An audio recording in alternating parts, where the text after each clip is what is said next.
Welcome back to The Explainer. Let's just dive right into it today. If you are navigating the modern working world, you already know the absolute bone-crushing weight of workplace burnout. I mean, the endless emails, right? That corporate treadmill that literally never seems to stop. But what if an ancient concept from the Guide to the Bodhisattva's way of life could completely flip your daily grind upside down?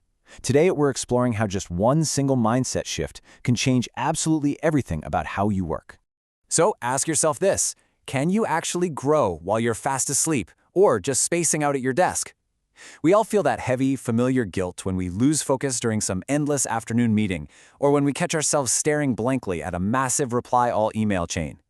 We've been completely conditioned to think that inactivity always equals wasted time, but this ancient framework argues the exact opposite. It says your most unproductive moments can actually generate massive positive momentum. Let's unpack exactly how that works.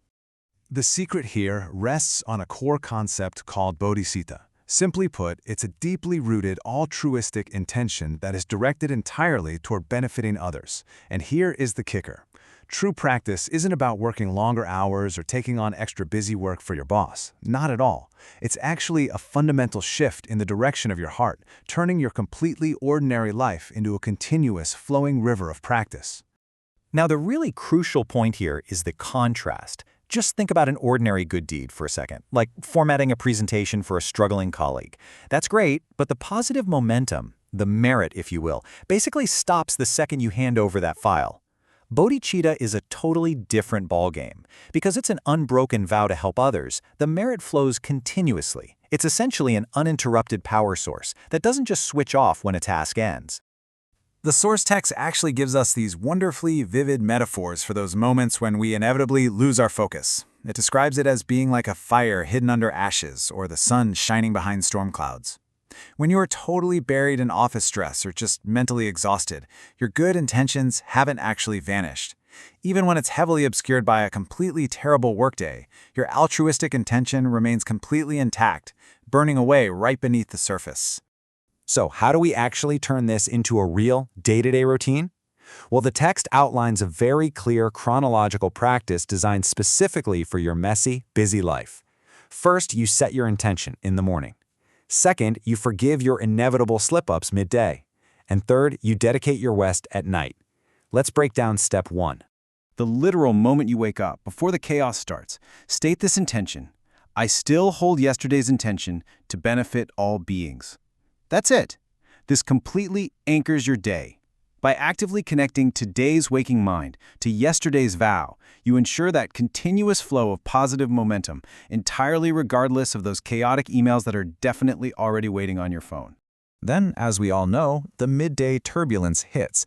The text actually provides real-time mindset pivots for exactly this. Feeling completely overwhelmed? Silently note, though I have no time for quiet, may my busy mind not leave bodhicitta. Super distracted? Just say, may my wandering mind still carry compassion. What if you see a coworker get the praise that you really wanted? Try, may I rejoice in others' success. These are just split-second realignments you can use right in the middle of the chaos. What this really means is that workplace friction isn't some annoying interruption to your practice, it's actually your fuel.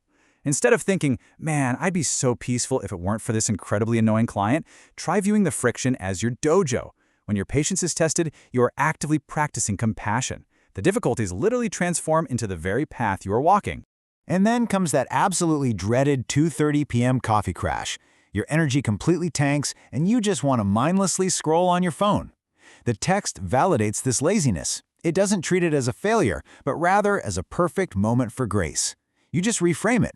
Let laziness serve as a gentle warning. And if you genuinely need to rest, may this rest recharge my body to better help others. You elevate your fatigue simply by attaching it back to your altruistic intention. If you're suffering from really severe brain fog during a tough project, use this incredibly powerful reminder. May my mind be like the sun, not losing its light even when covered by the clouds of confusion. Just like we talked about earlier, your confusion and your stress, they're just weather patterns. They will pass. Your underlying bodhicitta is the sun, and it hasn't diminished at all just because you can't see it right now.